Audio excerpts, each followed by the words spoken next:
El sistema, el músculo sirve fundamentalmente, el músculo esquelético, ¿no? Estamos hablando del músculo esquelético, y si hablamos del músculo esquelético, el sistema nervioso va a ser el sistema nervioso voluntario, o sea, el que nosotros podemos mover, modificar. Nos sirve a nosotros para poder vivir en relación. ¿Qué significa vivir en relación? Significa que yo puedo trasladarme, puedo comer, puedo hablar gracias al músculo, ¿está? Pero, puntualmente, el músculo esquelético a nosotros nos va a hablar un poquitito del estado nutricional del paciente. Es muy importante que ustedes, no es lo mismo ver un paciente la mitad para la derecha que la mitad para la izquierda, ¿está? Ya después van a aprender cómo se llama eso, todo. Por lo pronto, cuando tenemos masa muscular aumentada, decimos que tenemos hipertrofia muscular. Hipertrofia muscular. Eso es, cuando tenemos una masa muscular aumentada, que es la clásica de la persona que va al gimnasio. La persona que va al gimnasio a hacer hipertrofia, obviamente. Bueno, entonces ahí tenemos hipertrofia. Y cuando tenemos así, piel y hueso, un músculo muy disminuido, decimos que tenemos hipotrofia muscular. La hipotrofia muscular es característica cuando los pacientes son ancianos, cuando son viejitos, en la desnutrición y obviamente en las enfermedades carenciales. También es muy común en el cáncer. El cáncer me deja al paciente prácticamente piel y hueso. Aunque sea un paciente joven, van a ver que, bueno, consume todo, consume las proteínas y nos deja así, piel y hueso. Entonces, hipertrofia muscular, hipotrofia muscular. Bueno, ¿cuántos tipos de músculos tenemos? Bueno, tenemos el músculo estriado, que es el músculo esquelético. Es el músculo que está en todo el músculo que de alguna manera está relacionado a una función esquelética, a la contracción muscular, al levantamiento de pesa, a la vida de relación, a la realización de las actividades físicas. Ese es el músculo esquelético.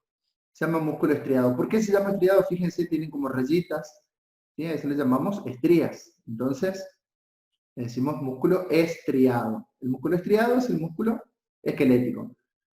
La célula es una célula larga, fíjense, larga, pero es prácticamente rectangular. Y estos redonditos son los núcleos de la célula. Los núcleos. Entonces, a la célula muscular la llamamos miocito. Mio es de músculo. Siempre que escuchen la palabra mio es músculo. Mio relajación, mio contracción. ¿Está? Entonces, mio relajante es un relajante muscular. Entonces tenemos célula muscular, miocito. Después tenemos una célula, un músculo que está en las vísceras, en el intestino, en el útero.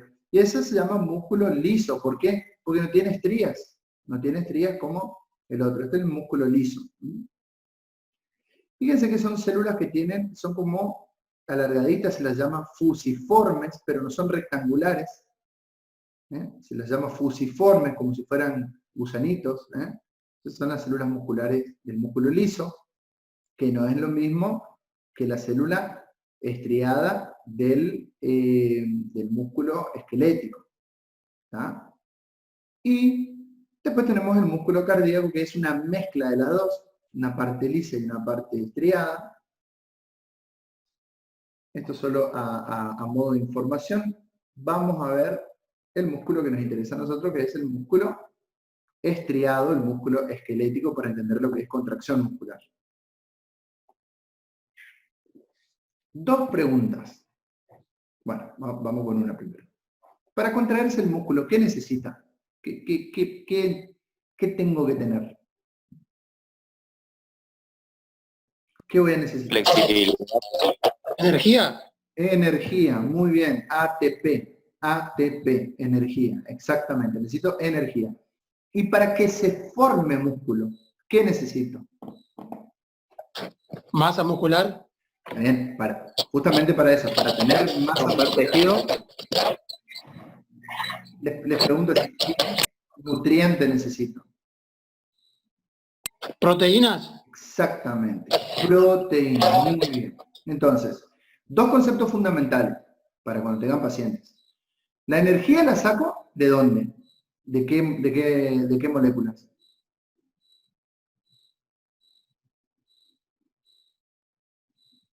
Que dijimos en la clase anterior, más las otras moléculas. ¿Carbohidratos? De los carbohidratos. La energía me la aportan los carbohidratos. Y la estructura me la aportan las proteínas. ¿No? Por favor, este concepto ténganlo bien presente, porque veo que hay personas haciendo dieta que quieren aumentar masa muscular y no me consumen proteínas, o personas que quieren que sus pacientes, profesionales quieren que sus pacientes aumenten de masa muscular y no le dan ni proteínas ni tampoco carbohidratos. Entonces no voy a tener forma de tener masa muscular si no tengo proteína y carbohidratos, porque necesito la proteína que me da la estructura y el carbohidrato que me da la energía. ¿Está? Bien. Y si quiero adelgazar, obviamente voy a dejar que el carbohidrato se consuma y empieza a consumirse los lípidos, entonces ahí voy a empezar a adelgazar. Ya vamos a hablar de eso cuando veamos nutrición. Bien, seguimos entonces. Ahora, este es un hueso, ustedes ya están viendo hueso, o sea, en anatomía, o sea que me van a poder decir de qué hueso estamos hablando. Ahí estoy viendo esta parte. ¿Qué sería eso? Acá hay un grillo que estoy escuchando, creo que hace más ruido que... ¿El fémur no es? No. Epífisis puede ser. ¿Qué hueso? ¿Qué hueso? La tibia. Bueno, quedamos así. Tibia o peroné. Vamos a dejar nomás, después ustedes se van a dar cuenta, está arriba el hueso este. Bueno, entonces, vamos a ver, ¿qué tenemos que reconocer en una estructura muscular, en un músculo tendinoso? Bueno, tenemos un hueso, un tendón abajo. El tendón es la parte más cartilaginosa, fuerte, que me une un hueso con el músculo. ¿Está? El tendón sirve para unir hueso con músculo. ¿Está? Y un músculo une dos huesos. Une el brazo con el antebrazo para que yo pueda flexionar, por ejemplo. ¿Está? ¿Se entiende? Une dos, bueno, eso igual lo van a ver en anatomía, pero el tendón me sirve para unir el hueso al músculo o el músculo al hueso, como quieran llamarlo ustedes. Y la función del músculo esquelético es la contracción muscular. ¿Está? Contracción para poder moverse y demás. Ahora, fíjense, esto es una fibra muscular. Es como la fibra de colágeno, ¿vieron? Fibra muscular. La fibra muscular, les voy a ir marcando con puntitos. Acá está tabicada. Si ustedes cortan una fibra muscular, cuando compran carne, y la cortan, hacen un corte así transversal como este, y lo miran de costado, van a ver que tiene como tabiques. Van a ver estos así tabiques. Porque cada tabique me envuelve justamente un fascículo. Entonces, esto sería lo que es el músculo, ¿sí? Que es un conjunto de fibras musculares. El músculo está tabicado y está formado por varios fascículos, ¿sí? Que son estos. Van a ver que tienen como una tela blanca, que es una membrana blanca. Me forman fascículos, entonces muchos fascículos me forman el músculo, pero a su vez los fascículos están formados por lo que llamamos fibra muscular, que en realidad es la célula muscular, esa célula larga que veíamos. ¿Está? Esta célula larga que veíamos anteriormente. Esta. Larga. Si yo saco una de esas, sería esta. Entonces tengo la fibra muscular. La fibra es la célula, la porción más pequeña, ya la más chiquita de todas. Un conjunto de fibras me forman un fascículo y un conjunto de fascículos me forman un músculo. ¿Se entiende? ¿Qué necesitan? Que les llegue nutrientes. ¿Cómo les llegan nutrientes? Por la sangre. Entonces tienen ahí vasos sanguíneos. Esos puntitos rojos son vasos sanguíneos. Bueno, el conjunto de fibras se contraen gracias a un estímulo que les llega. ¿Sí? ¿De dónde? Del sistema nervioso, que le dice contraete. ¿Cómo se llamaba la sinapsis que se formaba entre el nervio y el músculo? Placa neuromuscular. Unión o placa neuromuscular. Entonces, tenemos acá este nervio que está viniendo por acá y que se une al músculo y ahí me forma la unión o placa neuromuscular. Por lo tanto, para que esto se contraiga, necesito un estímulo que me venga de arriba, que ya lo vimos en la clase anterior, que le informe al músculo que se tiene que contraer y se me contrae todo el músculo, ¿sí? Todo junto se contrae. ¿Se entiende? Pero todo pasa gracias a este nervio. Si este nervio por algún motivo está anulado, no tengo contracción muscular. Entonces, en un paciente que tiene un traumatismo y que ustedes sospechan, o tuvo una ACV, que ustedes sospechan que tiene algún tipo de trastorno en el sistema nervioso, no esperen que tenga la movilidad que tenemos nosotros, porque seguramente puede tener algún tipo de trastorno neuromuscular. ¿Está? Yo les digo porque yo veo que por ahí creen que el paciente no se quiere mover y a lo mejor tuvo una ACV, o no puede, o no tiene la fuerza por un accidente, entonces, o no tiene la señal del nervio. Dale, movete, y se lo trata como si fuera una bolsa de papas, y el problema es que el paciente no puede hacerlo, no tiene cómo, no tiene soporte físico, ¿está? Entonces, músculo, fascículos, fibras musculares, unión neuromuscular, placa neuromuscular. Siempre, siempre preguntaba el doctor Fernández qué necesito para que se contraiga el músculo. No se olviden que se necesita del nervio que se une al músculo. La sinapsis es la unión neuromuscular. Y obviamente, vasos sanguíneos, ¿está? Necesito nutrir al músculo, necesito vasos sanguíneos. Bien. Esto es lo que vimos el otro día, del sistema nervioso baja un estímulo, viene, ¿sí?, mediante el asta motora y me inerva al músculo, y les decía hoy, une dos huesos, el músculo une dos huesos para que se pueda contraer, para que se pueda movilizar. Fíjense, este es el brazo, este es el antebrazo, y mediante la contracción lo que se logra es que el antebrazo se flexione. ¿Está? Esto los y las alumnas que van al gimnasio repiten, contraen todo el tiempo, entonces después hay una crece el músculo, se hipertrofia, porque se va adaptando a la carga que le vamos poniendo. ¿Está? Entonces, es obligatorio, necesito sí o sí necesito del estímulo. Si no tengo estímulo, no tengo contracción. Por lo tanto, tenemos a lo que llamamos unidad motora. ¿Cómo está formada la unidad motora? Por la motoneurona, o sea, ¿se acuerdan que teníamos una raíz que era sensitiva y una motora? Entonces, por la motoneurona, el axón de la motoneurona y las fibras musculares. Esto es la unidad motora. ¿tá? Suele ser pregunta de examen. Después tendón, hueso y esas cosas de más anatómico. ¿tá? Unidad motora entonces, la motoneurona, el axón y las fibras musculares. Y acá tenemos la placa neuromuscular. ¿tá? Fácil. Esto es como un cuento, chicos, como Caperucita Roja. Bueno, entonces, seguimos. ¿Puedes repetir de vuelta esa parte, profesor? ¿Cómo no? ¿Cómo no? ¿Cómo no? Nosotros en la clase anterior vimos que la contracción es producto de un estímulo. El estímulo baja en forma de información. ¿Quién manda el estímulo? El sistema nervioso.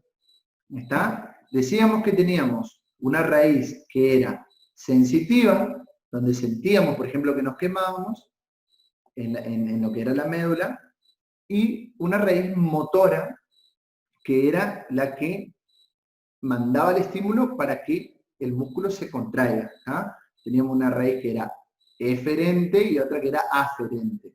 Eso lo vimos en la clase anterior. Entonces, el músculo, cuando baja la señal, baja del cerebro a la médula, esto es el sistema nervioso central, y después se transmite al sistema nervioso periférico mediante la raíz motora. ¿ah? Mediante la raíz motora. Como es una neurona que tiene función motora, es decir, mover, no sentir, sino mover, contraer, se llama motoneurona. ¿Está? Motoneurona. Bien, entonces, llega el estímulo, se excita la motoneurona, es decir, se estimula, manda la información, transmite por el axón hasta llegar a el punto de sinapsis, hasta el punto de contacto con el músculo, que se llama placa neuromuscular, que son estas. Entonces, a esta unidad formada por la motoneurona, por el axón donde se transporta el estímulo, y las fibras musculares, a eso se lo llama unidad motora. Entonces, si estamos en un examen, yo le pregunto cómo está formada la unidad motora, ya me tiene que decir por tal, tal y tal cosa. ¿Está? Bien. Pregunto, ¿esto es sistema somático o autónomo?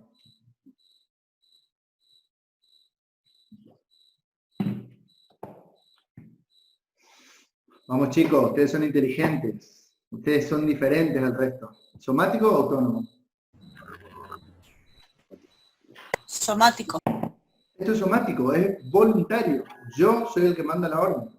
Obviamente estamos hablando de que yo estimulo. Obviamente si me pincho va a ser automático el reflejo, pero sigue siendo sistema nervioso somático.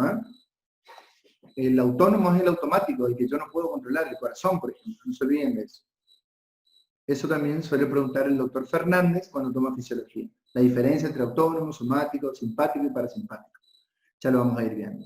Bueno, entonces, ahora hacemos un cortecito. Esto sería, acá está llegando el axón, el axón de la motoneurona, y acá está la placa neuromuscular. ¿Y se encuentra con qué? Con las fibras musculares, ¿está?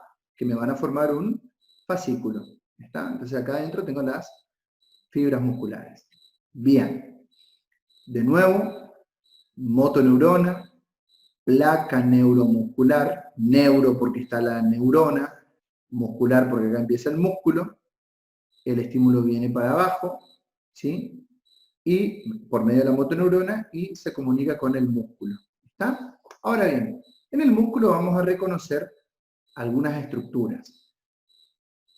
A ver, ¿qué es esto que marqué ahí? ¿Qué sería eso? Eso. ¿Qué es eso? ¿Quién me dice?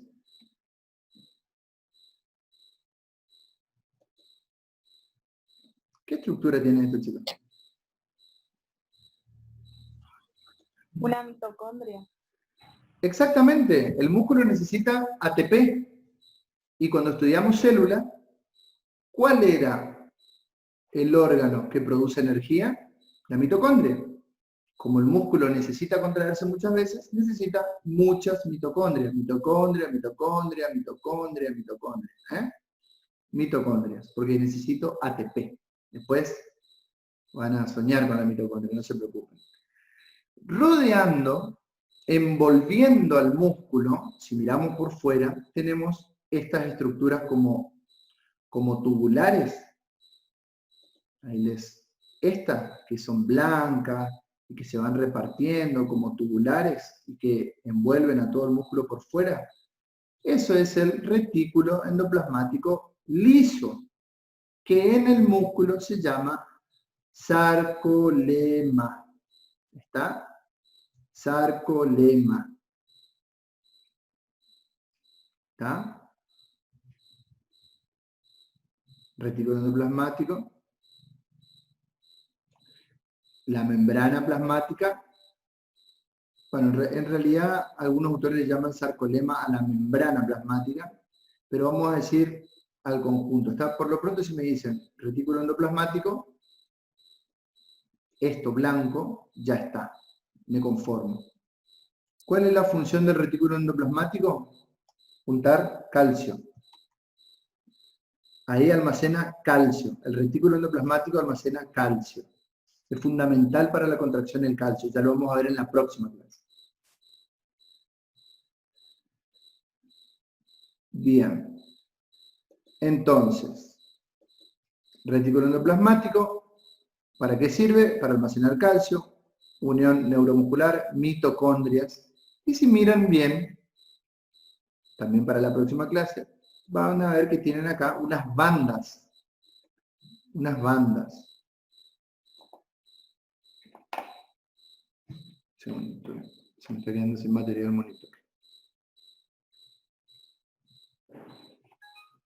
Unas bandas que son estas.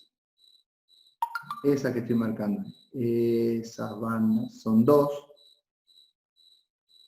Y que se van a repetir en todas las fibras. Y me deja acá todo este espacio. Todo este espacio que ya vamos a ver cuál es el nombre. Acá más abajo después se ve. No importa ahora. Solamente lo que yo les dije por ahora. Ya para la próxima vamos a ir metiéndonos más. Pero básicamente esa es la... este sería el conjunto de elementos que quiero que vean cuando llega una neurona a una fibra muscular. Estas fibras, estas que estoy marcando, serían estas. Solo que ahora las pongo como en horizontal. Ahí, estas. Abro, le saco la capa que estaba cubriendo, le saco la membranita y veo debajo que hay mitocondrias, está el retículo endoplasmático, que se llama, vamos a definir, vamos a decir así, sarcoplásmico. El retículo endoplasmático se llama retículo sarcoplásmico. Ya vamos a ver después, en la próxima vamos a describir al sarcolema como la membrana. Por lo pronto, al retículo endoplasmático le vamos a decir retículo sarcoplásmico. Es el nombre nomás, no hay, en vez de decirle endoplasmático, en vez de decirle Luis, le decimos José. En vez de decirle endoplasmático, le decimos sarcoplásmico. Bien, por ahora está ahí. Ahora sí necesito máxima concentración para que puedan entender lo que es el potencial de acción. Yo necesito transmitir un estímulo que vaya del cerebro al músculo. Y para eso vamos a recordar lo siguiente. ¿Qué carga tenía la membrana plasmática? Esta es la membrana, una capa, otra capa. ¿Tá? Esto es afuera, esto es adentro. ¿Qué carga tenía la membrana plasmática adentro? ¿Quién me dice? Negativo. Negativo adentro. Exactamente, adentro. Positivo afuera. Adentro la carga es negativa. Y decíamos que no es que sea negativo, es más negativo, digamos. Pero afuera, ¿por qué? Porque afuera había 3 sodios. Entonces, y afuera vamos a decir que es más positivo. Bueno, positivo, vamos a ponerla acá. Perfecto, chicos, perfecto. Eso ya me pone contento. Bien, entonces, ahora vamos a entender este gráfico.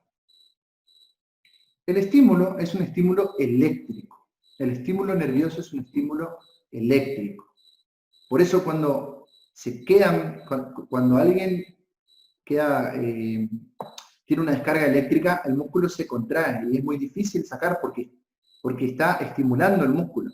Es muy difícil despegarlo del cable porque justamente lo que está haciendo es el trabajo de una neurona.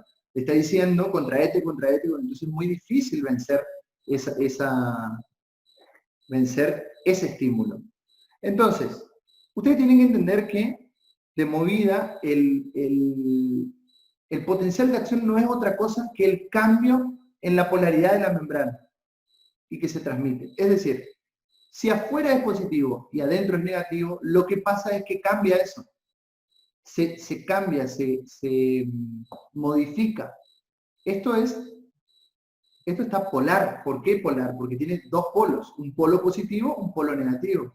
¿Está? Cuando se invierten las cargas, cuando afuera es más negativo que adentro, entonces ahí se desencadena el potencial de acción. Pero yo les voy a explicar en este gráfico. Entonces, nosotros por favor interprétenlo, y si no lo interpretan me dicen, así les vuelvo a explicar, porque si yo no les tomo, si les toma el doctor Fernández, esto les va a preguntar. Entonces, yo tengo acá, miren, este valor es negativo, menos 90. Menos 90. Adentro, la carga eléctrica es de menos 90. Es decir, que es negativo 90 milivoltios. ¿Está? No importa la unidad, pero sepan que es negativo, menos 90. Ponen dos electrodos, uno adentro de la célula, otro afuera de la célula, y miden, y les da que es menos 90. ¿Está? Ahora, fíjense. Menos 65 es más positivo que menos 90. ¿Se entiende que menos 65 es más positivo que menos 90? ¿Sí o no? ¿Quién no entiende que menos 65 es más positivo? Sí, se entiende, profe. Bien. Menos 65 es más positivo. ¿Por qué? Porque después voy a menos 50, después voy a menos 30, después voy a menos 20 y después ya voy a más 40, más 50. Entonces, estar más arriba es más positivo. ¿Está? Bueno, todas las células nerviosas tienen un punto en el que, pasado ese punto de carga eléctrica, se desencadena la despolarización. Es decir, cambia la polaridad y esto positivo se vuelve negativo. ¿Está? Pero para que eso pase, yo tengo que llegar al potencial de acción. Es decir, el potencial de acción es la transmisión del impulso. ¿Está? A eso se le llama potencial de acción. Para poder llegar al potencial de acción, mi estímulo tiene que superar un umbral, es decir, un valor que después, una vez que lo supera, ahí se desencadena el estímulo. Si mi estímulo no me despolariza la membrana para que pase los menos 65, como acá por ejemplo, el estímulo no se produce, fracasa. Fíjense, estímulo acá, inicios fallidos porque no llegaron a menos 65. Este estímulo no llegó a pasar los menos 65. ¿Está? Entonces, no se produce el potencial de acción. Pero si pasa los menos 65, ya se produce la despolarización y ahí se genera el potencial de acción. ¿Está? Entonces, a ese punto, todo esto yo les voy a pasar en teórico, chicos, ¿no? A ese punto que necesitamos superar para que se pueda producir el potencial de acción, se le llama umbral. Entonces, el estímulo tiene que superar... Profe. Sí, dígame. ¿Me puede explicar otra vez? Porque yo salí sin querer, se me salió. Bueno, dame un segundito que ahí ya vuelvo a explicar. Dame un segundito que termino el concepto. Entonces, todo estímulo, para que pueda transmitirse, para que me genere el potencial de acción, tiene que superar el valor umbral. Tiene que superar el umbral sí o sí. Si no supera el umbral, este potencial no se produce y quedan como inicios fallidos. Entonces, si no hay potencial de acción, no hay contracción muscular. ¿Qué pasa en el potencial de acción? Vuelvo a empezar. Voy a volver a empezar. Pero ahora les voy a explicar con otro gráfico. Vamos de nuevo para que ustedes entiendan.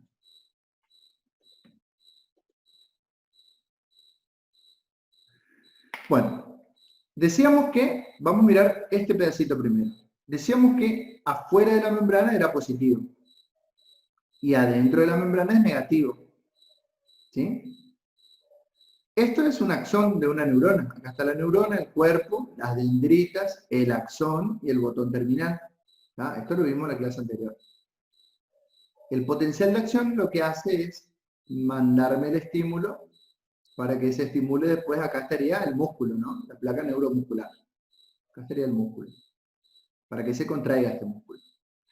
Para que esto suceda, tiene que producirse una despolarización. ¿Qué es una despolarización? Esto es lo normal. Afuera es positivo, adentro es negativo. Despolarización significa que cambian los polos. Cambia la polaridad. Afuera se vuelve negativo y adentro se vuelve positivo. ¿Está? Cambia, se invierte. Cuando esto se produce, ¿sí? Se produce el potencial de acción. ¿Está?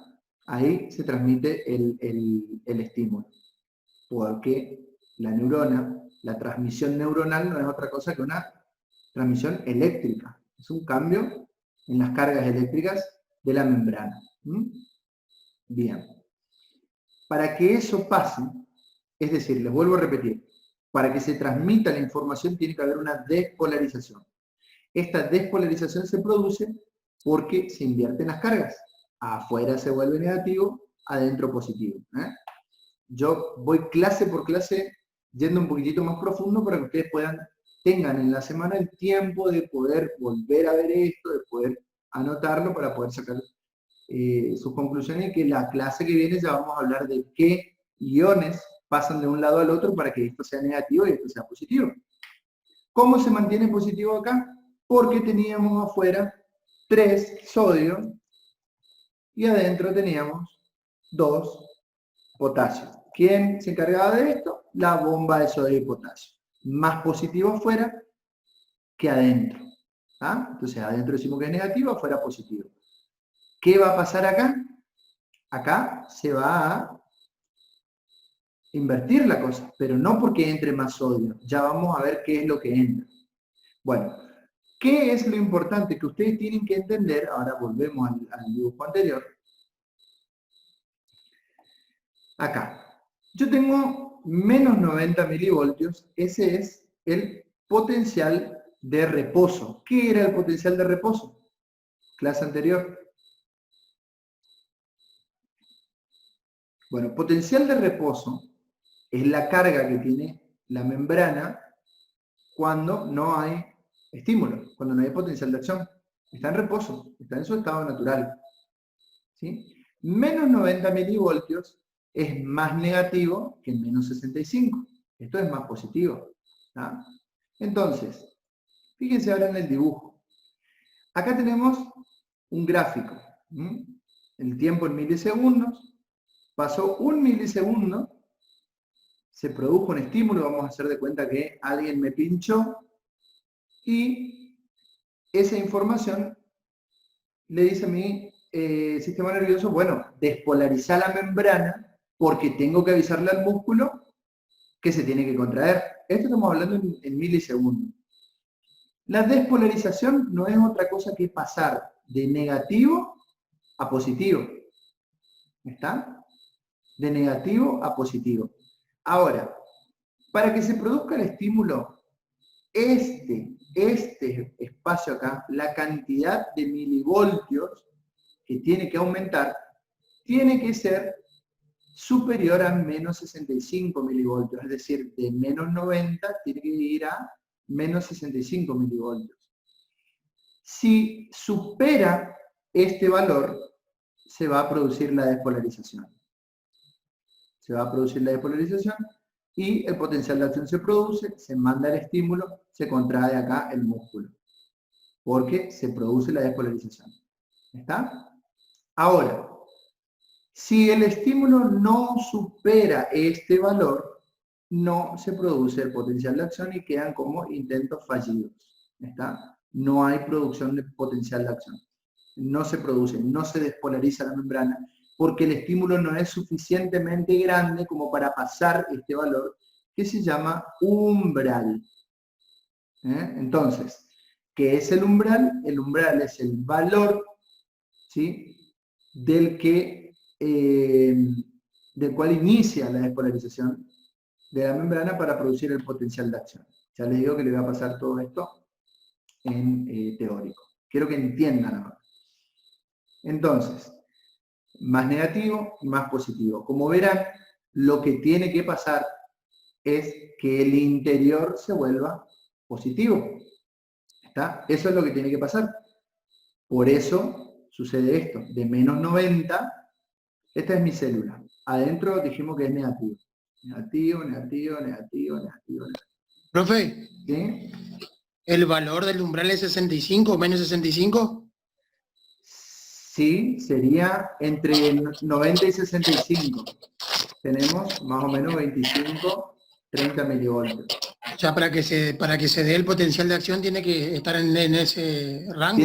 Tiene que superar los menos 65. Tiene que ser más positivo. Ya en la clase que viene le voy a explicar cómo se vuelve positiva la membrana. Ahora lo que quiero que entiendan es qué sucede. Entonces, más o menos, de 65 a 90 tenemos más o menos 25 a 30 milivoltios de diferencia. Eso es lo que me tiene que positivizar el sistema. Adentro es negativo. Entonces acá ponen, los investigadores ponen acá un electrodo y miran, y resulta que adentro es de menos 90. Para que se vaya de menos 90 a menos 65, esto se tiene que volver más positivo. Porque la única forma de pasar de menos 90 a menos 65 es haciendo más positivo el interior de la célula. De eso se trata el potencial de acción y la transmisión. Entonces vuelvo a repetir. Potencial de reposo es el valor normal, menos 90 milivoltios, adentro. El umbral es de aproximadamente menos 65 milivoltios, ¿sí? Una diferencia de 25 a 30 milivoltios entre el reposo. Si pasa el umbral, se despolariza y se produce el potencial de acción. Si el valor no pasa el umbral, se queda ahí y no se produce el potencial de acción, por lo tanto no va a haber contracción muscular.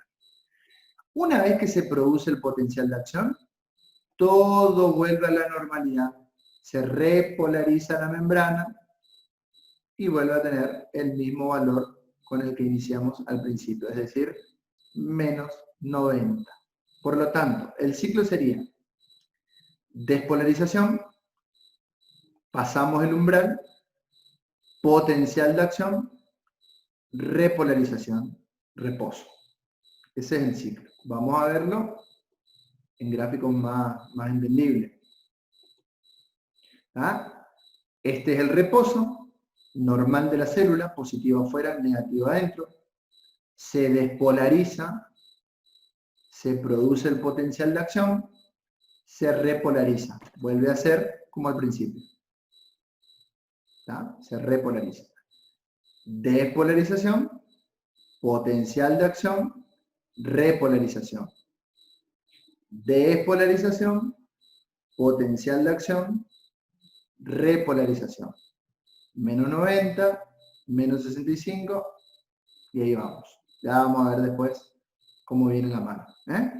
Bueno, acá tenemos un ejemplo. Acá tenemos en el gráfico A, tenemos a una célula normal, común y corriente, un axón positivo afuera, negativo adentro. En un punto se despolariza, se vuelve positivo adentro, negativo afuera, se transmite y entonces el potencial de acción empieza a expandirse para el resto de la neurona. ¿Está? Ya vamos a ver cuáles son los canales que interfieren acá. Ahora no se confundan con esto. Quiero que entiendan esto. Tengo el axón normal, en un punto se despolariza, se propaga el potencial de acción y después todo vuelve a ser como al principio. Todo se vuelve a repolarizar. ¿Tá? Fíjense que la flechita se despolariza y esto significa que repolariza otra vez, vuelve toda la normalidad. Y volvemos a estar como al principio. Acá lo mismo, inicia acá tengo un estímulo que inicia en las dendritas, me despolariza un punto de la membrana, ¿sí? Acá está el estímulo, me va a cambiar la polaridad, va a ser negativo afuera, positivo adentro, se va a transmitir el potencial de acción, me va a ir despolarizando el resto de la membrana, pero mientras tanto, lo que estaba atrás ya se está volviendo a repolarizar. Me despolariza y se vuelve a repolarizar, y de esta manera se transmite el potencial de acción.